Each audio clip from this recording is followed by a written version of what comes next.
saya juga punya anak. Betul. Saya punya anak yang mungkin nanti di saat mereka sudah menabung, sudah punya uang sendiri dan mereka berangkat umroh, saya nggak mau mereka juga mengalami hal yang sama seperti saya. Iya. Karena ada korban juga saat ini yang orang tuanya itu korban Abu Tur dan sekarang beliau menjadi korban Hanania. 2 kali, Mbak. 2 kali. Dan sampai saat ini istrinya selaku komisaris itu belum ada penangkapan sama sekali, belum dijadikan tersangka. Kita ingin perkara ini selesai di sini saja. Tidak boleh ada lagi yang menjadi korban selanjutnya. Iya. Karena begini, kami selaku kuasa hukum, kenapa kami menjadi totalitas di sini? Karena korbannya bisa jadi kami personal, kami selaku orang Muslim. Gitu. Ini yang tergerak bukan hanya kami membantu korban, tapi hati kami pun juga sebagai orang Muslim pun juga tergerak untuk kemudian secara total.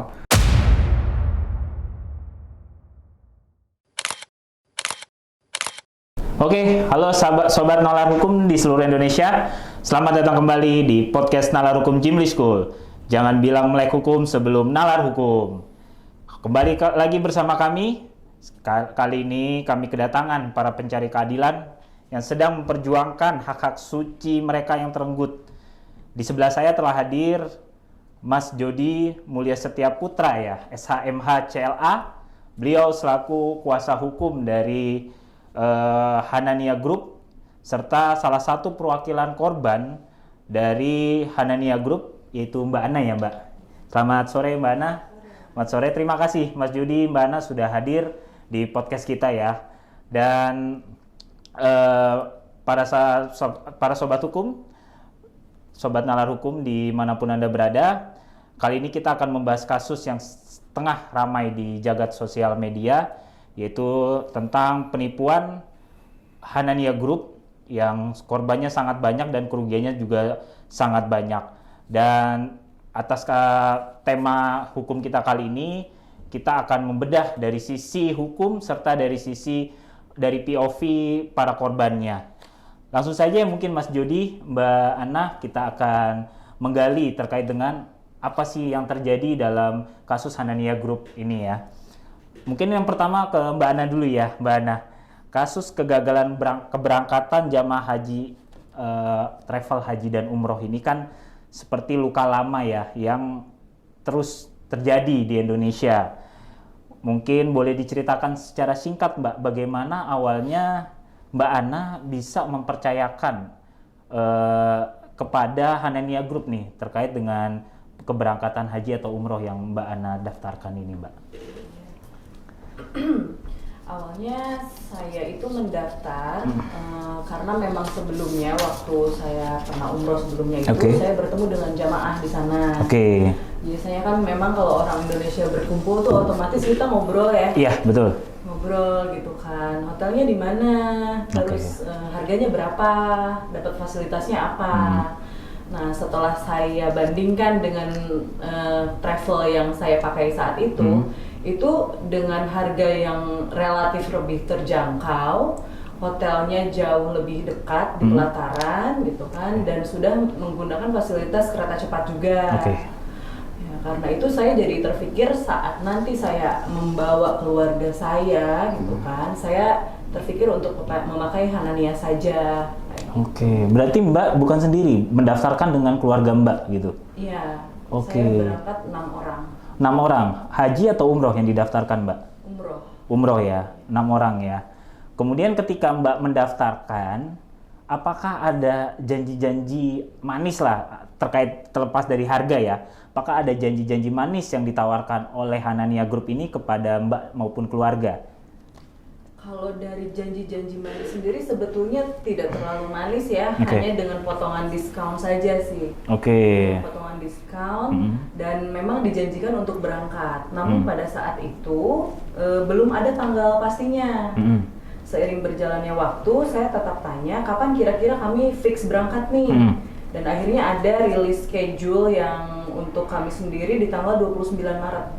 Maret 2026. Nah, jeda waktu dari Mbak mendaftar sampai dengan kasus ini terjadi itu berapa lama Mbak dari Mbak mendaftar? Saya daftar di bulan Desember 2025 dan pelunasan di bulan Januari. Pelunasan di bulan Januari. Di Hanania sendiri diwajibkan untuk melunasi 3 bulan sebelum keberangkatan. Oke Mbak, nah kita geser dulu ke Mas Jody nih selaku kuasa hukum. Mas Jody, uang puluhan juta bahkan mungkin ratusan juta ya bagi para jamaah ini, itu kan sifatnya sakral ya, karena kan mereka mau melakukan ibadah. Nah, sebagai advokat atau kuasa hukum para korban ini, apa sih sebetulnya yang Mas Jody baca terkait dengan Hanania Group ini? Dengan modus hukum apa nih yang dimainkan oleh Hanania Group ini terhadap kasus ini? Apakah ini murni kegagalan bisnis, wan prestasi, atau memang sudah ada niat mens rea nih sejak awal yang dilakukan oleh Hanania Group ini, Mas Jody? Iya, tentunya sebetulnya kalau kita bicara mengenai apakah sudah ada mens rea atau belum, saya rasa ini kita bisa merujuk ke dalam timeline pada tahun 2023. Oke. Jadi kemarin ya kita baru saja melakukan yang namanya RDPU, rapat dengar pendapat dengan Komisi 3 dan Polda menyampaikan bahwa sejak tahun 2023 tersangka menyampaikan bahwa ada persoalan keuangan. Oke. Kemudian sudah terjadi yang namanya gali lubang tutup lubang. Oke. Ini yang biasa terjadi dengan istilah skema-skema Ponzi. Iya, Ponzi ya. Kalau kami menggunakan bahasa halusnya adalah cross subsidi. Jadi bulan ini pembayaran bulan ini digunakan untuk pemberangkatan bulan sebelumnya. Oke. Nah, kemudian apakah ada mens rea? Kami rasa akad sejak awal dengan para jamaah, dengan para korban, yang seharusnya uang itu digunakan oleh pelaku untuk menerbangkan korban tersebut pada bulan misalkan Juli, tapi justru digunakan untuk bulan sebelumnya yang pada akhirnya bisa gagal berangkat, itu sudah masuk ke dalam mens rea. Kesengajaan, lebih tepatnya. Kan ada dua ya, tiada pidana tanpa adanya suatu kesalahan. Ada mens rea, ada dolus dan culpa, kesengajaan dan juga kealpaan. Kami rasa ini masuk ke dalam dolus, yaitu masalah kesengajaan gitu. Jadi memang sengaja akadnya itu dibuat transfer hari ini untuk memberangkatkan pada bulan sebelumnya. Jadi kami rasa yang namanya mens rea itu sudah terpenuhi. Dan kemudian mens rea saja tidak cukup tanpa adanya yang namanya octurius atau tindakan atau perbuatan. Octurius pun juga sudah terbukti dengan adanya tindakan bahwa uang tersebut tidak digunakan untuk pemberangkatan pada bulan tersebut, tapi untuk bulan sebelumnya. Jadi ini sudah terpenuhi kami rasa untuk unsur mens rea dan octuriusnya. Jadi tindak pidananya sudah ada, begitu ya. Mulai dari sisi penipuannya. Kemudian untuk penggelapan, tentunya uang yang diterima dalam hal ini kan kalau misalkan penggelapan itu uangnya yang diterima harus legal dulu. Dia sebagai pelaku usaha legal menerima uang tersebut. Tetapi kemudian uang tersebut digunakan tidak sesuai dengan fungsinya, sudah masuk ke dalam unsur penggelapan. Jadi kami rasa untuk penipuan dan penggelapannya sudah masuk. Gitu. Dari sisi mens rea-nya. Lebih lanjut sebenarnya diperluas lagi dengan adanya tindak pidana pencucian uang. Ini yang paling penting sebetulnya. Pertanyaan selanjutnya adalah di manakah letak pencucian uangnya? Kami perlu sampaikan di sini kepada semua pihak gitu ya, bahwa korban kami itu kami mewakili kuasa hukum korban sebanyak 1.240 dan sekarang sudah ada 1.337 korban. Korban nih yang mendaftar sebagai korban ya? Yang mendaftar menjadi korban melalui kami gitu ya, sebagai kuasa hukum.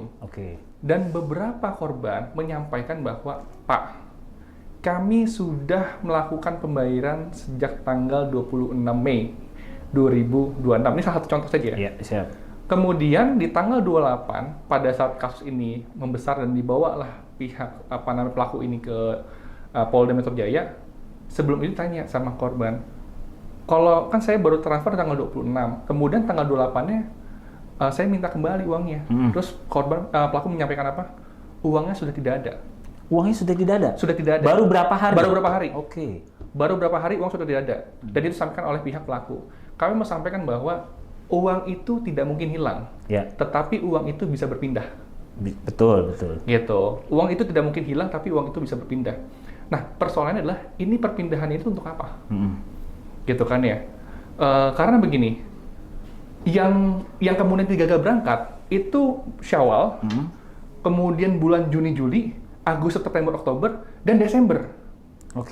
Jadi selama 1 tahun itu full semuanya itu gagal berangkat. Gitu. Bahkan yang belum berjalan aja, belum pergi aja itu gagal berangkat. Karena uang sudah tidak ada. Dan total kerugian dari Syawal sampai dengan Desember itu mencapai 3.000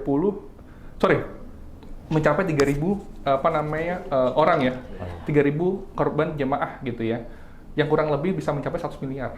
Itu uangnya mana? 100 miliar? Iya, diduga 100 miliar gitu ya. Iya. Nah, terlepas kemudian ada yang sudah mungkin dikembalikan atau belum. Iya betul. Itu yang kemudian menjadi tanda tanya kami, kemudian nggak mungkin uang itu hilang, pasti uang itu berpindah. Betul. Gitu. Itu kemudian kami lihat ini ada mensrea, semua terpenuhi seharusnya. Oke, berarti clear ya, sahabat nalar hukum, ini bukan murni kegagalan bisnis. Menurut kuasa hukum ini murni ada mensreanya dan ada kemungkinan ada dugaan TPPU-nya karena ini ada perputaran uang besar di dalam ini. Nah, Mas Jody, ini pertanyaan yang ditunggu-tunggu sebenarnya oleh netizen sama korban mungkin di luar sana ya yang nggak hadir di sini. Kita belajar dari kasus First Travel ataupun Abu Tur, di mana ownernya di penjara, asetnya disita negara, tapi jamaah nih belum mendapatkan kepastian nih terkait dengan uang ini mau dikembalikan atau tidak, atau karena hukum kita ini kan menganggap aset sitaan korupsi pidana ini kan diserahkan ke kas negara. Nah, bagaimana Mas Jody selaku kuasa hukum melihat ya itu yang tadi saya katakan, kasus First Travel maupun Abu Tur yang disita oleh negara dalam hal kasus Hanania Group ini, apakah Mas Jody akan memperjuangkan nih terkait dengan hal ini jangan sampai nih seperti kasus First Travel atau Abu Tur? Gimana Mas Jody? Baik, jadi setelah kami kantor hukum legal dan sektor net law ditunjuk oleh para korban sebagai kuasa hukum, upaya pertama yang kami tentunya akan lakukan adalah kita ingin melakukan pemulihan terhadap korban. Seperti sedia kala. Sehingga setidaknya ada 3 pasal yang kemudian kami upayakan untuk kami perjuangkan. Apa tuh? Yang pertama, di KUHP dikenal istilah, di KUHP kita kenal istilah namanya restitusi. Di dalam kasus First Travel, restitusi itu baru diminta pada saat peninjauan kembali. Bukan di awal. Jadi waktu pas peninjauan kembali itu udah berapa tahun, 5 tahun kemudian baru minta peninjauan kembali. Nah, ini kita sudah minta kepada pihak penyidik, kemudian juga kita minta kepada pihak LPSK, termasuk juga kepada jaksa penuntut umum nantinya, dan di pengadilan harapannya restitusi sudah bisa mencantumkan yang namanya restitusi. Gitu, supaya kemudian ketika ada aset tersebut tidak kemudian disita oleh negara, dijual, kemudian nanti masuk ke dalam KPKNL untuk dilelang, kemudian ada uang cashnya, nanti dari jaksa akan berkoordinasi dengan LPSK, uang itu distribusikan kepada para korban. Tapi melalui LPSK berarti? Iya, nanti LPSK menghitung. Siap. Kemudian yang kedua adalah kita minta yang namanya istilah kompensasi di dalam Undang-Undang Nomor 14 Tahun 2005 Pasal 97. Jadi ada istilah namanya pelindungan sebelum keberangkatan kepada para jamaah. Gitu ya. Nah, itu ada 2 istilah, yaitu kompensasi dan ganti rugi.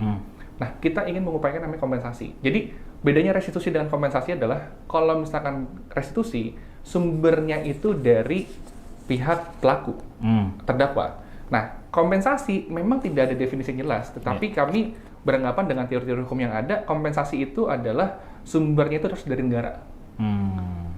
Yang kedua. Dan yang ketiga adalah kami harus sampaikan bahwa yang namanya jamaah korban, mereka itu merupakan seorang konsumen, sehingga memiliki hubungan hukum dengan pelaku usaha, dan ini adalah Hanania.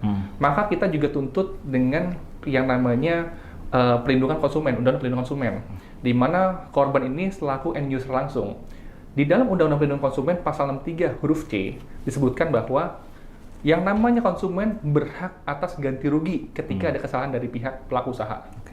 Nah, itu yang kita kemudian mintakan. Nah, kemudian ini yang sedang kita perjuangkan. Supaya apa? Supaya penyidik itu tidak hanya satu mencantumkan pasal penipuan. Kedua, pasal penggelapan. Yang ketiga, pasal pencucian uang, TPPU. Jika memang terbukti gitu ya. Tapi memang kami rasa ini harusnya terbukti. Plus pasal 63 huruf C, yaitu adalah pidana tambahan mengenai adanya ganti rugi. Itu yang kita akan kejar. Gitu. Supaya nanti jaksa pun juga mencantumkan hal itu. Supaya apa? Jadi restitusi dan ganti rugi ini 2 hal berbeda. Harapannya nantinya ada kerugian-kerugian yang sifatnya imaterial, dan kerugian-kerugian di luar dari 36 juta, 39 juta yang memang sesuai dengan paket. Itu yang kita mintakan. Nah, nanti pada saat jaksa penuntut umum kemudian bersidang di pengadilan, kita juga akan minta yang namanya adalah pencampuran gugatan ganti rugi dalam kasus tindak pidana. Iya, iya. Ini yang kita lagi upayakan juga. Iya, iya. Jadi kita sebagai pihak juga yang ingin kemudian mendapatkan yang namanya penggabungan gugatan ganti rugi dalam perkara tindak pidana. Iya, betul. Mengingat hal itu sudah ada di KUHP. Iya, di KUHP sudah ada itu. Sehingga kita tidak perlu lagi kemudian masuk ke ranah perdata. Bukan perdata. Begitu sih kurang lebih. Wah, ini sangat komprehensif ya yang disampaikan oleh kuasa hukum. Kita sedikit bergeser lagi ke Mbak Ana. Mbak Ana, sebelum kasus ini meledak, ketika Mbak Ana terus memperjuangkan hak Mbak Ana, apakah ada respon yang baik dari manajemen Hanania Group ini terhadap Mbak Ana dan keluarga ketika Mbak Ana meminta hak Mbak Ana, ataukah Mbak Ana pernah diintimidasi balik terhadap memperjuangkan haknya Mbak Ana ini? Gimana nih Mbak? Sebelum kasus ini meledak lah. Oke, kita flashback ya. Yes. Jadi kita itu kan dibatalkan itu di tanggal 18 Maret. Ya, Oke. tepatnya 1 hari sebelum libur Lebaran. Sebelum libur Lebaran ya. Nah, mereka menggunakan timing itu seperti untuk mengulur waktu itu loh. Oke. Supaya jamaah tidak ada yang ke kantor langsung karena libur Lebaran. Di tanggal 25 kami datang, kami meminta bukti historical chat ataupun pemesanan dan cancelnya tiket kami yang mereka kabarkan itu. Tapi mereka tidak ada yang bisa memberikan datanya. Pertama itu. Yang kedua, mereka itu bilang bahwa orang yang memegang semua data itu sedang masuk UGD. Manajemennya semua masuk UGD. Yang ketiga, keanehan lainnya adalah mungkin ini sebenarnya bisa masuk intimidasi atau enggak, saya kurang paham. Tapi dimaafkan aja, nggak apa-apa. Korban itu jamaah diminta untuk memilih schedule. Ya, karena gini, sebelum kami ke sana itu ada info dari Teras itu mitra ya, mitra yang salesnya itu, dia bilang kalaupun refund itu kenanya 12.500.000 per orang, kena potongan. Lalu mundur ke hari selanjutnya, katanya direvisi, jadinya hanya 7 juta saja. Dan akhirnya saat kami ke sana, untuk orang-orang yang datang di tanggal 25 Maret, itu di-refund seluruhnya. Namun tidak begitu untuk orang yang tidak datang di tanggal 25. Tetap kena potongan 4 juta rupiah. Seperti itu. Nah, itu kan kalau secara logika itu mereka menginginkan kita untuk tetap reschedule supaya mereka tidak ada mengembalikan uang kami. Betul. Seperti itu. Nah, tapi yang saya herankan saat itu dan menjadi keputusan terbesar saya untuk refund adalah di hari yang sama, di tanggal 25 Maret yang seharusnya ada penerbangan direct, itu mereka juga tidak berhasil memberangkatkan orang yang which is sudah di bandara saat itu. Seperti itu ya berarti ya. Tapi berarti nggak ada intimidasi secara verbal atau apalah ya dari para pelaku ini ya. Iya. Kalau lanjut di tanggal 14 April saat kami mediasi, mereka meminta untuk kami menekan isu-isu yang terjadi di sosial media, hanya itu saja sih. Siap. Berarti mereka masih memikirkan nama baik perusahaan mereka ya, tanpa memikirkan korban ya. Mas Jody, ketika Mas ditunjuk sebagai kuasa hukum ini, apakah ada upaya restoratif justice yang ditawarkan pelaku kepada para korban, Mas? Baik. Ini menarik sekali karena memang perlu kami sampaikan ya, sampai dengan saat ini kami belum mengetahui siapa kemudian kuasa hukum dari pelaku. Belum menunjuk mereka? Terakhir itu kami mengetahui bahwa ada kuasa hukum yang sebelumnya sudah mungkin bersama mereka gitu ya. Tapi sudah kemudian mencabut kuasanya. Nah, pada saat kemudian pelaku dan Farhan ini masuk ke dalam Polda, itu benar-benar mereka tuh sudah tidak punya kuasa hukum. Dan sampai dengan saat ini pun kami belum kemudian mendapatkan sebuah tawaran-tawaran atau kemudian Farhan berkomunikasi dengan kami terkait dengan adanya upaya-upaya perdamaian atau penawaran-penawaran apapun tidak ada sampai dengan saat ini. Sampai dengan saat ini ya? Sampai dengan saat ini. Karena kan Mas Jody sebagai penegak hukum, yaitu advokat ya Mas Jody, kan kita tahu di KUHP baru kan, di KUHP baru itu kan sekarang lebih mengedepankan apa yang pidana ini ultimum remedium lah. Terakhir kalaupun bisa diupayakan restoratif justice. Akan tapi kan kita melihat ini korbannya sangat banyak. Kemudian kerugiannya pun sangat banyak juga. Nah, berarti kan kalau memang belum ada RG, berarti kan belum ada kemampuan mungkin ya yang dipunyai oleh pelaku ini. Oke, Mas Jody, Mbak Ana, mungkin yang terakhir ya, pertanyaan terakhir ya untuk menutup perbincangan kita pada kali ini. Apa tuntutan mutlak dari para korban kepada aparat penegak hukum dan juga baik kepolisian maupun kejaksaan dan juga para pembuat regulasi seperti dalam hal ini misalkan Kementerian Agama yang menaungi terkait dengan pelaksanaan haji dan umroh ini. Kira-kira dari Mbak Ana dulu deh. Mbak Ana, apa nih Mbak harapan dan tuntutannya terhadap kasus yang sedang menimpa Mbak Ana dan keluarga ini? Yang pertama mungkin kepada regulator ya. Yes. Karena ini kan kasus yang berulang. Ya, betul. Dulu waktu saya masih kecil, saya nonton First Travel, betul. Saya nggak pernah membayangkan kalau saat ini saya adalah korbannya gitu. Betul, Mbak. Dan saya juga punya anak. Betul. Saya punya anak yang mungkin nanti di saat mereka sudah menabung, sudah punya uang sendiri dan mereka berangkat umroh, saya nggak mau mereka juga mengalami hal yang sama seperti saya. Iya. Karena ada korban juga saat ini yang orang tuanya itu korban Abu Tur dan sekarang beliau menjadi korban Hanania. 2 kali, Mbak. 2 kali. Astagfirullah. Dan itu yang paling saya takutkan ya. Karena harapan saya panjang gitu. Iya, betul, dan Mbak. saya ingin Kemenhaj itu berdiri sendiri dan membuktikan bahwa kementerian sekarang itu berbeda dengan yang lalu. Oke, itu dari pembuat regulasi. Untuk para penegak hukumnya, Mbak? Untuk para penegak hukum, seperti saat kemarin di RDPU sudah bilang bahwa ini juga kan family business ya. Dan sampai saat ini istrinya selaku komisaris itu belum ada penangkapan sama sekali, belum dijadikan tersangka. Semoga dapat diusut tuntas dan diadili seadil-adilnya, itu saja sih.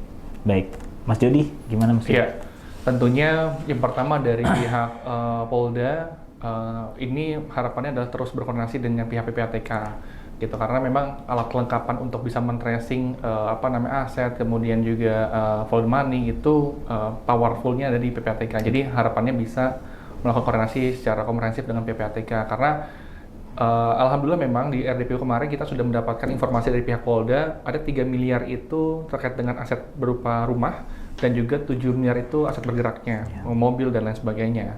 Tapi kami rasa ini korban cukup banyak gitu ya, dan nggak mungkin juga kemudian puluhan atau ratusan M hilang begitu saja. Ini pasti mungkin penyamaran dan segala macam, itu polong sekali untuk pihak Polda dan juga PPATK untuk men-tracing, mencari aset semuanya gitu ya, supaya kemudian bisa memulihkan para korban juga nanti dengan upaya restitusi. Kemudian perlu disampaikan juga kepada pihak Polda juga harapannya nantinya ini family business. Ini clear sekali. Jadi untuk direkturnya itu adalah Farhan selaku suami, kemudian komisarisnya itu adalah istrinya Nisa gitu ya, dan dia juga pemegang saham juga. Dan kemudian untuk pemegang saham yang satunya lagi ada Pak Bahri, itu mertuanya, dan bagian keuangannya itu adalah Mira, adiknya. Nah ini beberapa pakar hukum, ahli hukum menyampaikan bahwa ketika memang ini ada hubungan afiliasi yang sangat dekat gitu ya, sebaiknya memang ditangkap terlebih dahulu, gitu. Ditangkap kemudian nggak mungkin kemudian pelakunya hanya satu, bisa jadi beberapa. Ini perlu untuk kemudian disangkakan seperti itu. Nah kemudian juga harapannya juga ini untuk kepada Kemenhaj ya, karena memang sampai dengan saat ini kita belum melihat peran Kemenhaj yang begitu optimal di sini. Perlu diketahui bahwa Kemenhaj itu sudah punya perjanjian mediasi dengan para korban pada tanggal 14 April 2026. Di situ tertuang bahwa Kemenhaj mengetahui adanya kesepakatan baik itu dengan para korban maupun dengan pihak Hanania. Dan di situ tertuang juga nggak hanya mengetahui, tetapi juga ada sebuah kewajiban dan komitmen. Yang pertama adalah di ayat 7-nya bahwa Kemenhaj memberikan evaluasi dan juga monitoring, dan itu tidak pernah terjadi sampai dengan saat ini. Reportnya pun juga tidak pernah ada. Yang kedua, di pasal 15 pun juga tertuang bahwa jika kemudian Hanania melakukan hal ini lagi, katakanlah gagal melakukan upaya yang sebagaimana dimaksud dalam berita acara kesepakatan, maka Kemenhaj akan melakukan yang namanya teguran tertulis, kemudian freeze atau pencabutan izin, dan itu tidak pernah terjadi sampai dengan saat ini. Tidak pernah terjadi sampai dengan saat ini. Bahkan Bu Ana pun juga pada saat datang ke Kemenhaj pun juga Kemenhaj tidak bisa memberikan jawaban yang sangat tegas. Ini kenapa gitu ya. Jadi ini tentunya menjadi tanda tanya bagi para korban semuanya, karena Kemenhaj itu tidak hanya sebagai regulator tapi juga pengawas dan penindak. Ini harusnya bisa bertindak. Betul. Gitu ya. Dan kami perlu sampaikan juga, selain 3 hal yang kami minta, restitusi, kemudian juga kompensasi, dan juga ganti rugi, kita ingin perkara ini selesai di sini saja. Tidak boleh ada lagi yang menjadi korban selanjutnya. Karena begini, kami selaku kuasa hukum, kenapa kami menjadi totalitas di sini?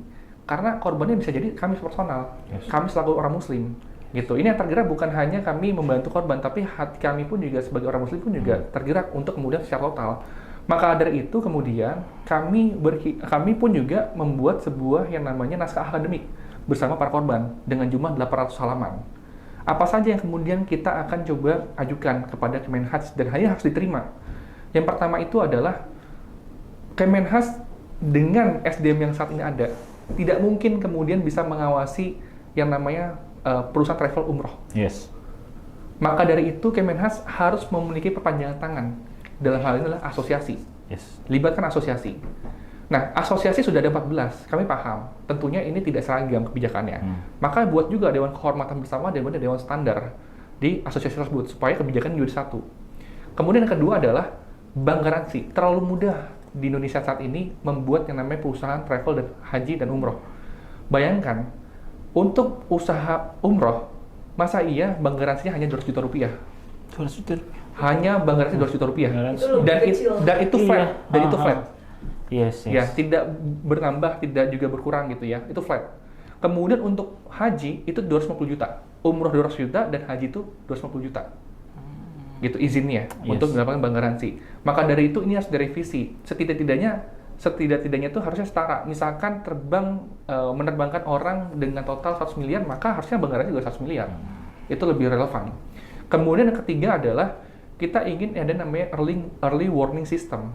Di mana begini, saat ini Hanania itu sudah memiliki akreditasi B. Itu sudah bagus. Dan sudah masuk rekor muri terbanyak pesertanya. Ini sudah proven sekali. Dan kemudian sudah ada brand ambassador, influencer yang mendukung Hanania. Ini sudah artinya ini sudah proven. Dan menariknya lagi adalah semua travel sudah menggunakan hal yang sama. Ada yang terakreditas, kemudian juga ada yang menggunakan influencer. Dan 2 hari ini saya ditelepon sama beberapa korban di luar Hanania, beberapa entitas lain yang mengalami hal yang sama. Gitu. Jadi nggak hanya Hanania saja. Ini Hanania ini saya rasa udah paling terakhir harusnya. Tapi sudah banyak lagi. Nah, ini bisa terjadi kenapa? Karena semuanya sama, semua ada akreditasi, semua juga ada influencer gitu. Maka kami mengharapkan ada namanya early warning system yang dilakukan secara real time. Bentuknya bagaimana? Kementerian Haji itu harus membuat yang namanya dashboard untuk early warning system.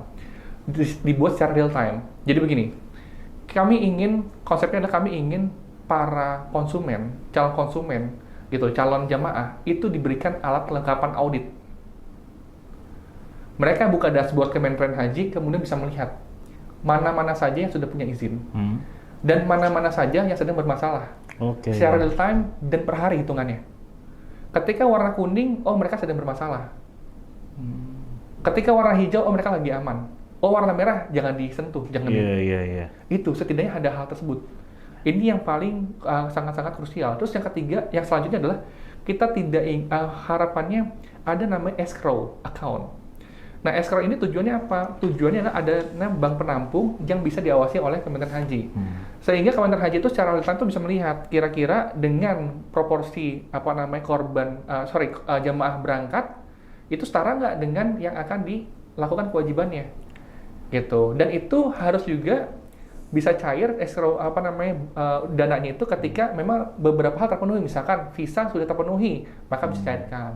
Kemudian paspor sudah terpenuhi maka bisa dicairkan. Hal tersebut yang memang harus dibuat ketat. Kenapa ini menjadi ketat? Saya mau sampaikan bahwa ini terkaitannya dengan agama dan ini semua entry level orang-orang yang kemudian mengumpulkan bertahun-tahun. Orang-orang yang mohon maaf ya ekonomi rendah ini juga menabung. gitu. Jangan sampai kemudian gara-gara ada kasus ini pupus hidupnya mereka juga, gitu. Cita-cita mereka pun juga akhirnya pupus. Nah itu yang kita kemudian harus jaga seperti itu. Terus yang paling penting juga adalah jangan sampai ada kejadian yang namanya cross subsidi atau skema Ponzi. Cross subsidi dan skema Ponzi ini harus dilarang dan ini bisa dilihat dari yang namanya escrow.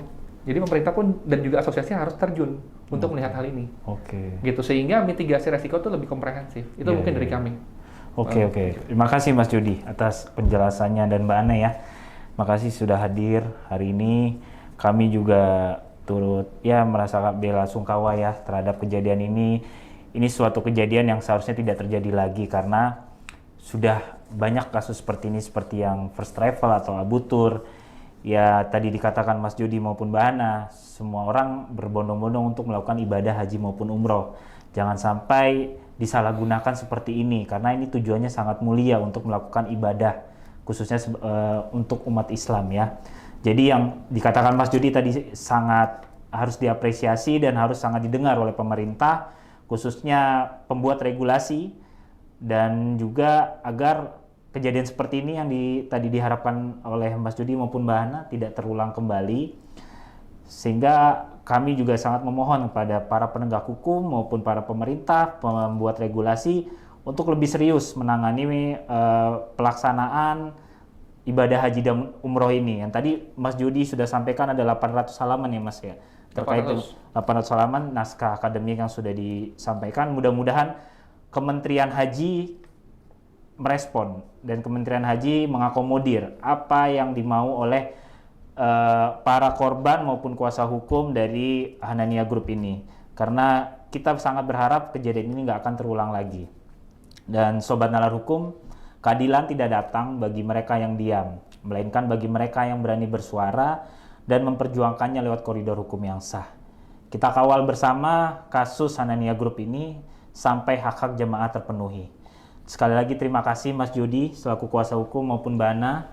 Semoga atas kehadirannya ya, semoga tetap kuat dan terus berjuang untuk sehingga hak-hak Mbak Ana maupun korban yang lain segera terrealisasi. Dan saya sebagai host pamit undur diri. Kita sampai jumpa lagi di episode Nalar Hukum berikutnya. Saya ingatkan kembali, jangan lupa klik subscribe, share, like, dan share ke grup WA agar kita semua dapat tercerahkan secara hukum dan agar kita makin melek hukum. Karena ingat, buta hukum itu jauh lebih berbahaya daripada buta karena cinta. Jadi jangan bilang melek hukum sebelum nalar hukum. Sampai ketemu Sobat Nalar Hukum di episode Nalar Hukum selanjutnya. Terima kasih. Assalamualaikum warahmatullahi wabarakatuh. Terima kasih Mbak Ana atas waktunya, Mas Jody terima kasih.